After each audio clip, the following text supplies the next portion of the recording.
Hi friends, ఈ వర్షాకాలంలో రెగ్యులర్గా చేసుకొని తినాలనిపించే స్నాక్స్లో మనకు గుర్తుకు వచ్చే వాటిలో వడ ఒకటి. ఈ వడలను ఇప్పుడు నేను డిఫరెంట్గా బఠానీతో ట్రై చేశాను. ఈ బఠానీ వడ రెగ్యులర్ వడ కన్నా టేస్టీగా ఉంది.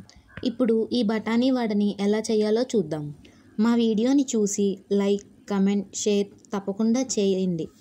మీ రెస్పాన్స్ మరిన్ని మంచి వీడియోస్ చేసి మా ఛానల్లో పెట్టడానికి సపోర్ట్ అవుతుంది. ముందుగా ఒక బౌల్లోకి బఠానీలు తీసుకొని ఓవర్ నైట్ అనగా 7 to 8 hours నానబెట్టుకోవాలి. తరువాత గ్రైండర్లో నానబెట్టిన బఠానీలు, 2 వెల్లుల్లి రెబ్బలు, అల్లం, పచ్చిమిర్చి, రుచికి సరిపడా ఉప్పు వేసుకొని రఫ్గా గ్రైండ్ చేసుకోవాలి. దాన్ని బౌల్లోకి తీసుకొని తరువాత అందులో జీలకర్ర, ఉల్లి తరుగు యాడ్ చేసుకొని బాగా కలుపుకోవాలి.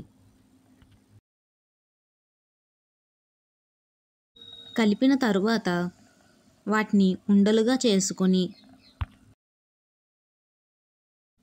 తరువాత స్టవ్ పై ప్యాన్లో వీటిని వేపడానికి సరిపడా నూనె వేసి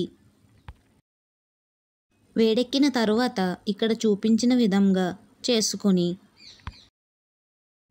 ఆ నూనెలో ఫ్రై చేసుకోవాలి.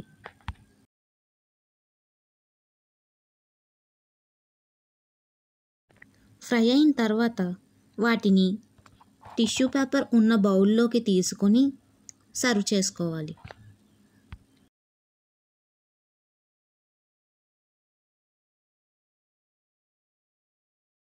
చూసారుగా, ఇప్పుడు మధ్య మధ్యలో వేగిన బఠానీతో రుచికరమైన బఠానీ వడలు రెడీ.